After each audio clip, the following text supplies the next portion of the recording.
I just spent more time than I probably should have talking about Apple Pencils, and it wasn't even recording. So we're just gonna have to truck on through again and talk more about Apple Pencils. Apple launched a new Apple Pencil, or should I say somewhat new, because it looks very similar to the Apple Pencil 2nd generation, but it has a weird mix of features from both the 1st gen and the 2nd gen.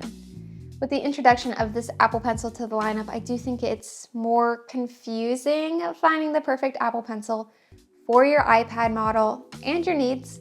But in this video, I'm comparing all 3 Apple Pencils and the best use case for each. The newer Apple Pencil, which Apple is calling Apple Pencil USB-C because, you guessed it, it has a USB-C charging port that you can access by pulling the edge of the cap. It uses magnetics to snap it in and out of place, so at least you aren't misplacing the cap, like with the Apple Pencil 1st generation, though there's no ports or caps on the Apple Pencil 2nd gen. It's only $79 US, making it cheaper than both the 1st and 2nd gen Apple Pencil, which you might find odd, but it is missing pressure sensitivity, which I guess is factored highly into the price, and that's a feature that you'll get with the other 2 Apple Pencils. You'll still experience pixel perfect precision, low latency, and tilt sensitivity. It does even support Apple Pencil Hover, like the 2nd gen when it's used on an iPad Pro. It does attach magnetically to your iPad, but unfortunately it doesn't charge when it's attached like the 2nd gen does. There's also no double tap features, and you can't get this pencil engraved, again, like you can with the 2nd gen Apple Pencil.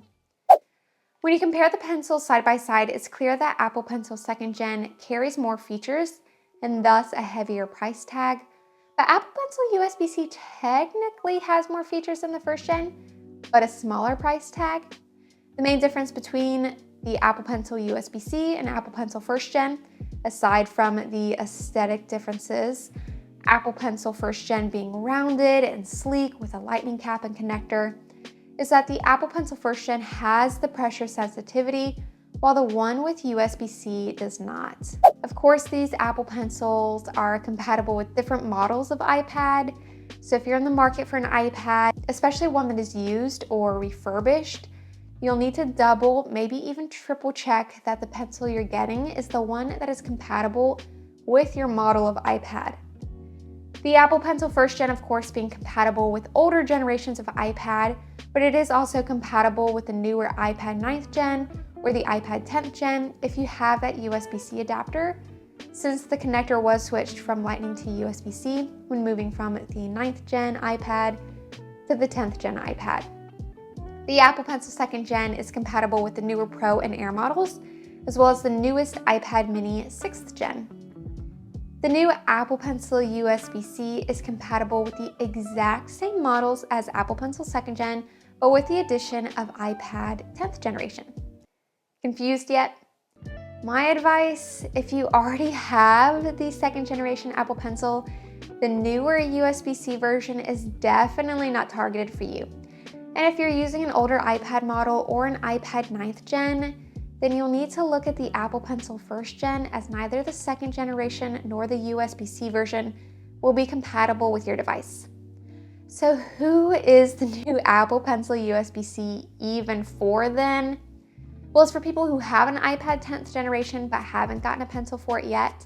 Maybe you're trying out different stylus options, or for people who have a newer iPad, like an iPad Pro or an iPad Air, but no pencil or stylus yet, and you don't need or want those extra features and spending that extra money for that 2nd gen Apple Pencil.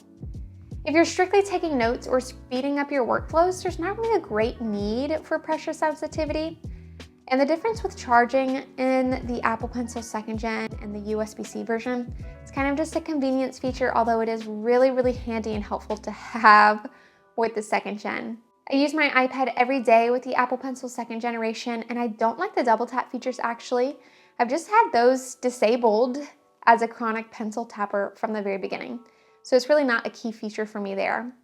But I do love and use the pressure sensitivity of my 2nd gen Apple Pencil a ton, especially when in Procreate, and that alone makes the 2nd gen particularly worth it for me. For everyday note takers or working professionals that have yet to get a stylus and want to dive into possibly one from Apple, the Apple Pencil USB-C is a great cost-effective option if you just want something much cheaper that has the Apple quality, but it doesn't have that pressure sensitivity because maybe you don't need it. While I do feel the lineup for Apple Pencil is even more confusing when compared with the lineup of iPad models, I do feel that within the next year or maybe 2 years is that Apple will begin phasing out the Lightning connector in their iPads and subsequently the Apple Pencil first generation, just as they did kind of for the new iPhone 15 that launched in September. That would leave just 2 Apple Pencils in the lineup again, the USB-C version and the 2nd gen. But that's just simply my guess, and we could still see refreshes of an iPad with Lightning connectors and, thus the first generation Apple Pencil still kind of hanging around. Anyway, people have even way more options. More options isn't always necessarily a good thing, but the drop in price is fantastically welcomed. And I don't think any other stylus on iPad compares to my experience of using Apple Pencil with iPad, yet at least. I'd love to hear your thoughts on Apple Pencil USB-C and if you have any predictions as to the future of the iPad and the Apple Pencil lineup.